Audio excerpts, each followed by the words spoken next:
Hey guys, Jake Paul is fighting Anthony Joshua, and I'm going to be doing a little pre-fight analysis. I don't know why some people are having a very hard time actually predicting this fight, because these are like two of the top level guys. I mean, Anthony Joshua, one of the greatest heavyweight boxer of all time, Olympic champion. And then you have Jake Paul, who has been knocking guys out left and right. What a great resume this guy has got. To me, that's not a hard matchup. Actually, that's not like a difficult fight to predict, because I think stylistically, Jake Paul is just a bad matchup for Anthony Joshua. But what I'm going to do is I'm going to try to go through the resume of those two guys. I'm also going to try to look at the positive and the negative points of their boxing. So the comparison of the skills, and also which punches they're susceptible to getting hit. So let's start with Jake Paul, right? Jake Paul's favorite punch is his overhand right. This is the punch that he dropped Ben Askren with, who's a former welterweight champion.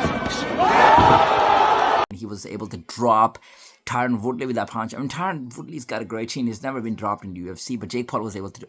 He's probably been dropped one time in the UFC, but Jake Paul dropped him completely flat out on his ass. That's what Jake Paul did to him. And that was with an overhand right.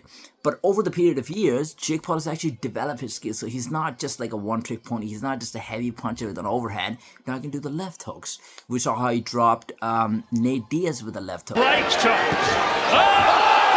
And he got Anderson Silva with a cross. Jake Paul is dropping legends left and right. And he's got many, many great boxing skills. So he's got different punches. I would still say his overhand right is probably his best punch. And what happened to Anthony Joshua in his last fight when he was going against Daniel Dubois, who's another heavyweight, and Daniel Dubois was able to drop him with an overhand right. Joshua, they went for the haymaker. First time. And then Joshua was just on his shaky legs, and Daniel Dubois came with a flurry of punches. And then later, in third round in the fight, I think Daniel Dubois actually landed a cross, which Jake Paul landed against Anderson Silva. So now we know that Jake Paul is a very difficult matchup for Anthony Joshua. And Anthony Joshua always has problems with the guys who have got great hand speed, and Jake Paul is one of those guys. Before that, when Anthony Joshua got dropped by Andy Ruiz in the first fight, he lost that fight, but Andy Ruiz dropped him with a left hook. It was a bad left hook that hurt him first. Hold on, strafing right. Ruiz comes to fire back, and Joshua's hurt. And Jake Paul dropped Nate Diaz with a left hook. So we know that stylistically, Jake Paul is a very hard matchup for Anthony Joshua. And I'm going to quickly go through the resumes of Jake Paul and Anthony Joshua. Both of them are great fighters. He lost to Daniel Dubois.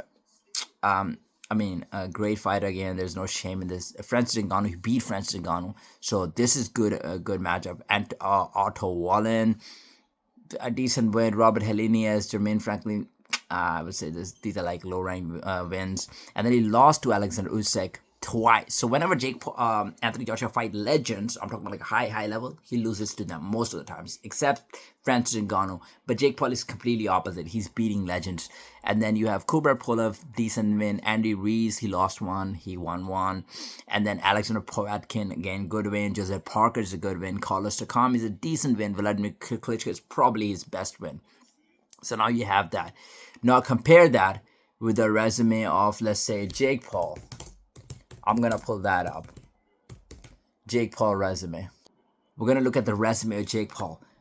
Julio Cesar Chavez, former champion.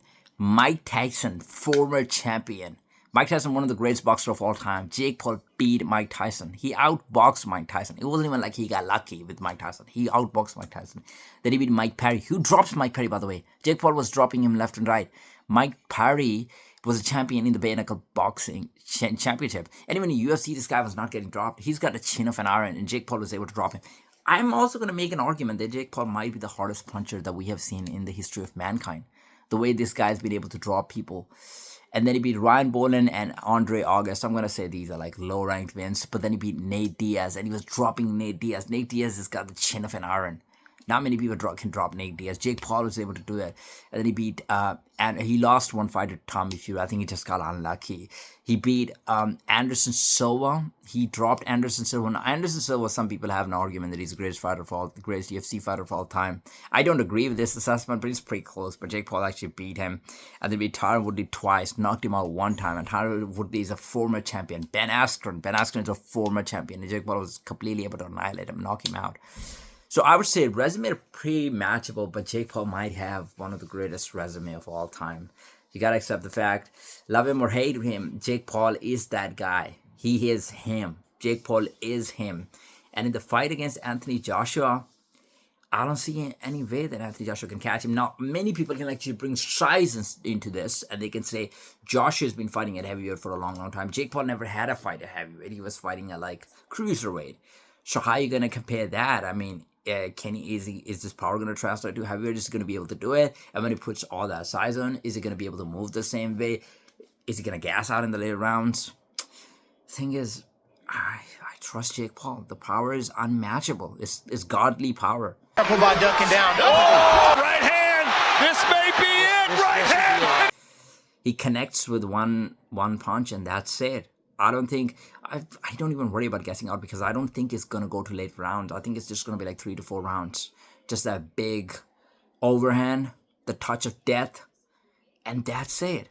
I mean, Joshua is already down. We don't even know if his chin is recovered from his last fight against Daniel Dubois. So Jake Paul lands one punch, and I think that's pretty much it.